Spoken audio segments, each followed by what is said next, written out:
Assalamualaikum warahmatullahi wabarakatuh. Hai anak-anak kelas 5, selamat pagi. Apa kabarnya hari ini? Hari ini bertemu lagi dengan Budian untuk belajar tematik. Nah, sebelum kita membahas materi pada pagi hari ini, Budian ingatkan supaya anak-anak mengisi presensi yang sudah Budian bagikannya melalui grup kelas. Hari ini kita akan belajar tema 4, sehat itu penting, subtema 1, peredaran darahku sehat, pada pembelajaran 1. Sistem peredaran darah manusia. Pastinya kalian sudah pernah mendengar istilah tersebut. Tapi apa ya itu sistem peredaran darah manusia? Nah, kita akan pelajarinya bersama-sama pada pagi hari ini. Sistem peredaran darah manusia atau disebut dengan kardiovaskular adalah suatu sistem organ yang fungsinya memindahkan zat sel dan dari sel. Sistem organ peredaran darah pada manusia memiliki fungsi utama untuk mengedarkan oksigen dan nutrisi ke seluruh sel dan jaringan tubuh. Selain fungsi utama tersebut, sistem organ peredaran darah juga memiliki fungsi yang lainnya. Fungsi tersebut yang pertama yaitu mengeluarkan sisa proses metabolisme berupa karbon dioksida melalui paru-paru. Fungsi yang kedua, menyalurkan hormon ke seluruh tubuh. Fungsi yang ketiga, menjaga suhu tubuh agar tetap stabil. Yang keempat, mempertahankan kinerja dan fungsi berbagai sistem organ di dalam tubuh. Dan yang kelima adalah mendukung proses pemulihan luka atau cedera. Selanjutnya adalah organ dalam sistem peredaran darah manusia. Terdapat 3 organ yang ada dalam sistem peredaran darah manusia. Yang pertama, jantung, yang kedua pembuluh darah, dan yang terakhir adalah darah. Kita akan mempelajari masing-masing organ dalam peredaran darah manusia. Untuk yang pertama, yaitu jantung. Jantung manusia itu terletak di bagian tengah rongga dada, tepatnya di bagian belakang sisi kiri tulang dada. Anak-anak bisa sambil mencermati gambar yang ada pada tampilan berikut. Nah, jantung ini berfungsi untuk memompa darah ke seluruh tubuh, di mana terdapat 4 ruangan dalam jantung yang juga dilengkapi dengan 4 katup. Katup pada jantung berfungsi untuk menjaga aliran darah agar mengalir ke arah yang tepat. Berikut ini merupakan 4 ruangan yang terdapat dalam jantung. Yang pertama, serambi kanan atau atrium dexter berfungsi untuk menerima darah yang mengandung karbon dioksida atau CO2 dari seluruh tubuh. Bagian yang kedua, serambi kiri atau atrium sinister berfungsi untuk menerima darah yang mengandung oksigen atau O2 dari paru-paru. Bagian yang ketiga, bilik kanan atau ventricle dexter berfungsi untuk memompa darah yang mengandung karbon dioksida atau CO2 ke paru-paru.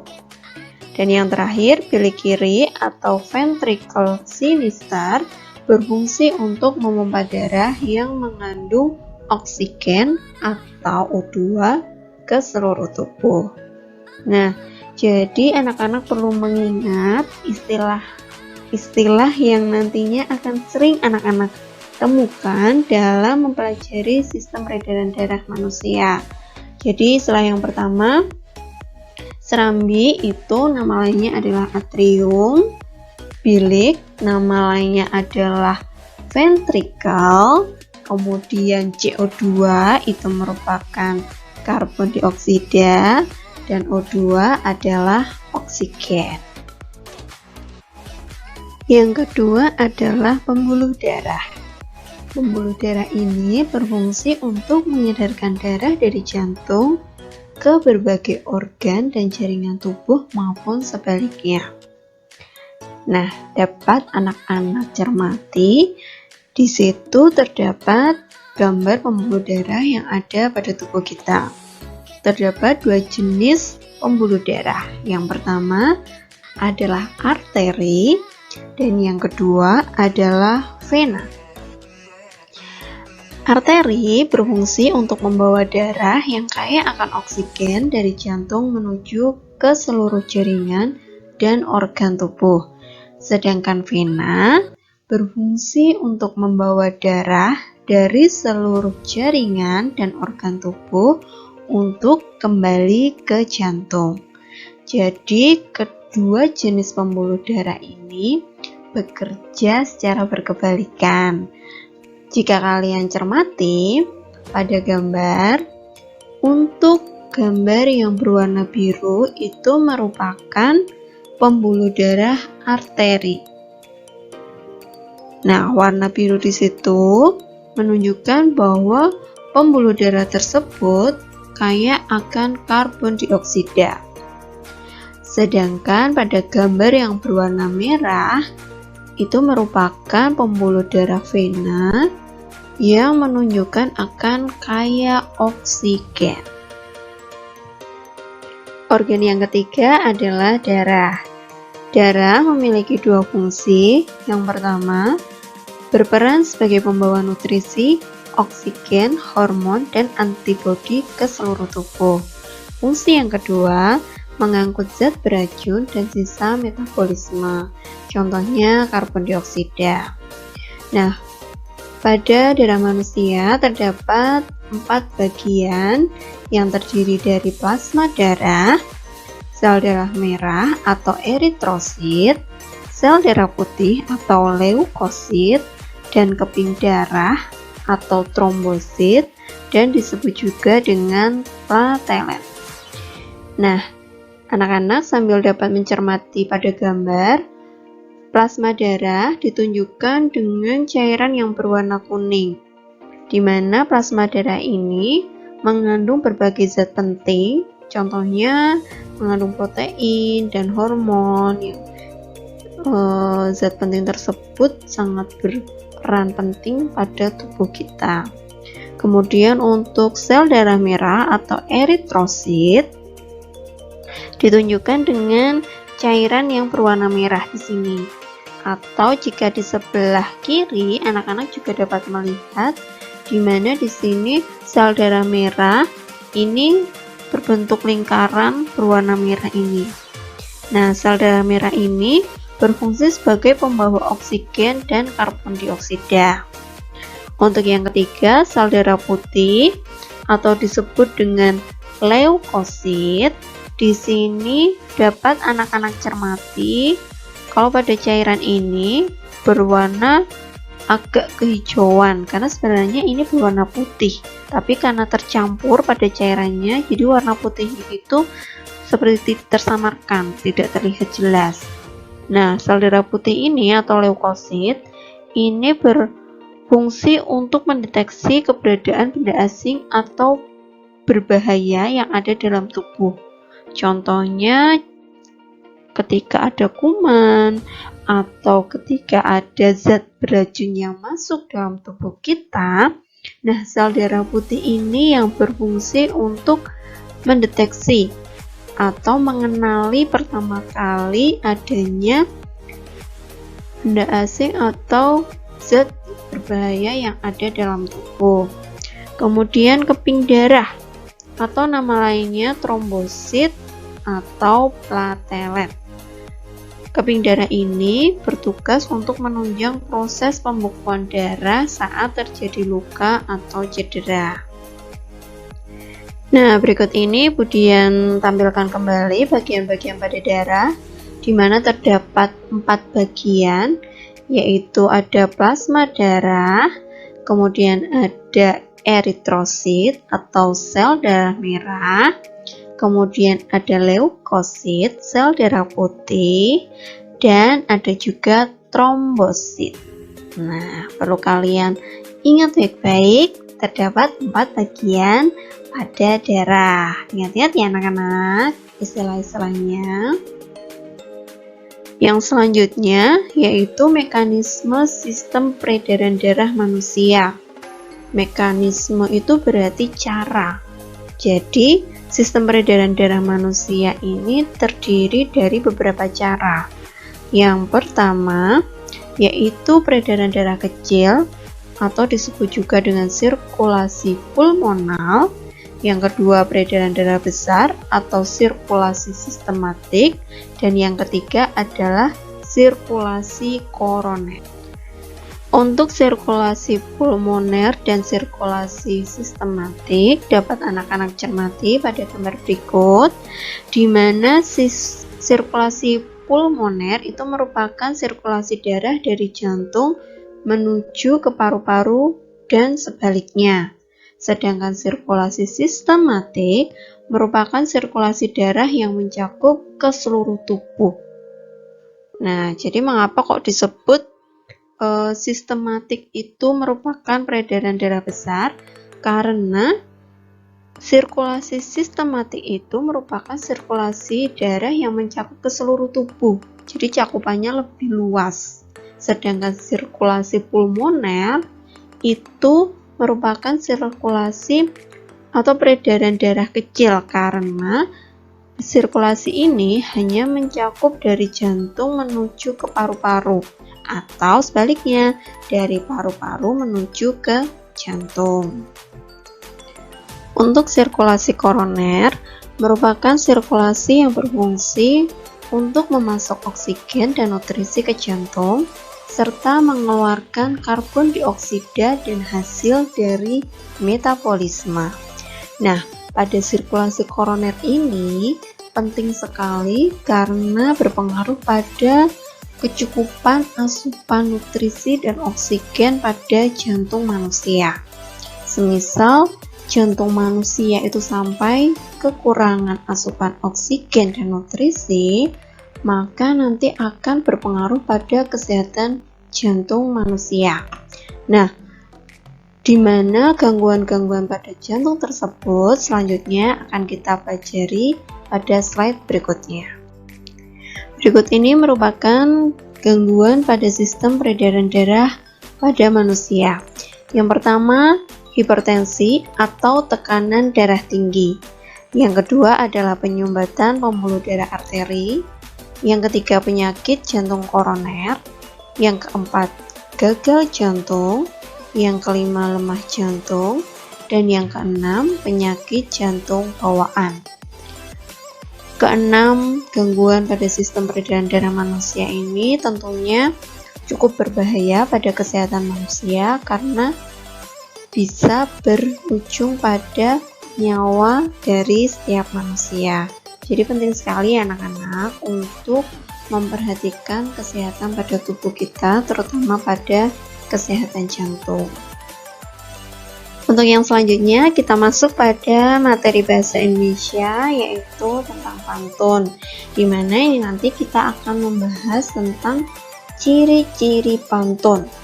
Anak-anak tentunya tidak asing lagi ya dengan pantun karena di kelas sebelumnya pasti kalian juga pernah mempelajari tentang materi tersebut. Ciri-ciri pantun yang pertama, satu bait terdiri dari 4 baris. Ciri yang kedua, baris 1 dan 2 itu adalah sampiran. Ciri yang ketiga, baris 3 dan 4 adalah isi. Ciri yang keempat, berirama atau bersajak ABAB atau AAAA.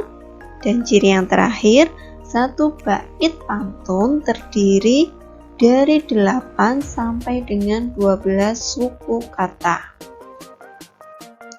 Supaya anak-anak lebih memahami ciri-ciri pantun yang sudah Budian sampaikan tadi, kita akan mengidentifikasi ciri-ciri pantun dari pantun yang akan Budian bacakan berikut ini. Oke, sambil anak-anak cermati ya. Tumbuh merata pohon tebu, pergi ke pasar membeli daging. Banyak harta miskin ilmu, bagai rumah tidak berdinding. Nah, Kita sekarang akan mengidentifikasi bersama-sama ciri-ciri pantun berikut ini. Yang pertama, terdiri dari 4 baris. Ini sudah jelas sekali anak-anak, di sini ada 4 baris dari pantun yang sudah Budian bacakan tadi. Kemudian ciri yang kedua, baris pertama dan baris kedua pada pantun ini baris pertama dan baris kedua ini disebut dengan sampiran. Kemudian untuk baris yang ketiga dan baris yang keempat ini disebut dengan isi. Kita lanjutkan untuk ciri-ciri pantun yang keempat. Ciri pantun yang keempat yaitu bersajak ABAB. Kalian cermati ya, pada huruf terakhir di setiap baris. Di sini ada huruf U, untuk baris yang kedua ada huruf G, baris ketiga U, baris yang keempat G. Tapi kenapa tidak ABAB, Bu? Kenapa UG? Nah, jadi ABAB di sini ini hanya sebagai patokan saja. Yang terpenting baris pertama dan baris ketiga itu berakhiran huruf yang sama. Jadi kalau baris yang pertama ini U, baris yang ketiga ini juga U. Kemudian baris yang kedua ini G, baris yang keempat juga G. Itu, tapi bisa juga semisal menggunakan sajak dengan huruf yang sama. Semisal U, itu bisa. Atau semisal baris pertama sajaknya B, baris kedua sajaknya B, baris ketiga dan keempat juga B, itu juga boleh ya. Untuk selanjutnya yang terakhir, satu baris terdiri dari 8 sampai 12 suku kata. Nah, kita cermati bersama-sama untuk baris yang pertama. Ini terdiri dari 9 suku kata. Dapat anak-anak hitung ya. 1, 2, 3, 4, 5, 6, 7, 8, 9. Nih, baris pertama terdiri dari 9 suku kata. Baris yang kedua terdiri dari 10 suku kata. Baris yang ketiga terdiri dari 8 suku kata. Dan baris yang keempat terdiri dari 8 suku kata. Nah, jadi sudah jelas sekali ya anak-anak, kalau dalam satu baris pantun ini jumlah suku katanya antara 8 sampai 12 suku kata. Jadi tidak kurang dari 8 dan juga tidak lebih dari 12 suku kata. Nah, itu tadi materi yang kita pelajari hari ini anak-anak. Tadi kita sudah mempelajari materi tentang sistem peredaran darah pada manusia dan juga sudah mempelajari materi tentang ciri-ciri pantun. Nah, sekarang giliran kalian untuk mendapatkan tugas dari Budian. Tugas yang pertama, silakan anak-anak membuat pantun, temanya bebas. Yang penting kalian memperhatikan ciri-ciri pantun yang sudah Budian sampaikan tadi. Jadi silakan nanti anak-anak membuat pantun dulu dalam bentuk tulisan, bisa menulis dulu pantunnya di buku. Kemudian kalau sudah jadi pantunnya, silakan anak-anak tuliskan pada kolom komentar dari video hari ini ya. Jangan lupa kalian juga menuliskan nama. Jadi nanti di kolom komentar kalian tuliskan nama kalian, nomor absen, kemudian pantun yang sudah kalian buat. Oke. Untuk yang selanjutnya, tugas yang kedua adalah mengerjakan LKPD atau lembar kerja peserta didik yang sudah Budian bagikan. Silahkan nanti kalau semisal anak-anak kebingungan dalam mengerjakan tugas dari Budian, untuk 2 tugas hari ini, anak-anak bisa langsung menanyakannya pada Budian melalui WhatsApp, bisa melalui mengirim pesan, chat, voice note, atau nanti juga bisa video call dengan Budian. Untuk yang ketiga, silahkan anak-anak mengisi buku pantau tanggung jawab siswa untuk hari ini. Jadi nanti kalian buka buku pantau kalian tuliskan hari dan tanggal hari ini. Kemudian silahkan pada kolom atau tabel materi, anak-anak tuliskan materi yang sudah kalian pelajari hari ini apa saja. Contohnya yang pertama, anak-anak sudah mempelajari tentang sistem peredaran darah manusia. Nah, dari materi tersebut, hal-hal apa saja yang anak-anak dapatkan, kalian tuliskan di situ. Kemudian materi yang kedua, anak-anak sudah mempelajari tentang ciri-ciri pantun. Nah, jangan lupa kalian tuliskan apa saja ciri-ciri pantun itu. Jadi ada 5 ya, diingat-ingat. Nah, kalau sudah, kemudian kalian mengisi tabel pantauan harian siswa. Jadi, di halaman berikutnya, nanti anak-anak tinggal memberikan tanda centang pada jawaban yang sesuai dengan yang kalian kerjakan pada hari ini. Begitu ya anak-anak? Sudah cukup jelas ya? Jadi, silahkan anak-anak mengerjakan tugas dari Budian. Kalau ada kesulitan, silahkan anak-anak langsung bertanya pada Budian melalui WhatsApp. Oke anak-anak? Oke anak-anak, itu tadi materi yang kita pelajari pada hari ini.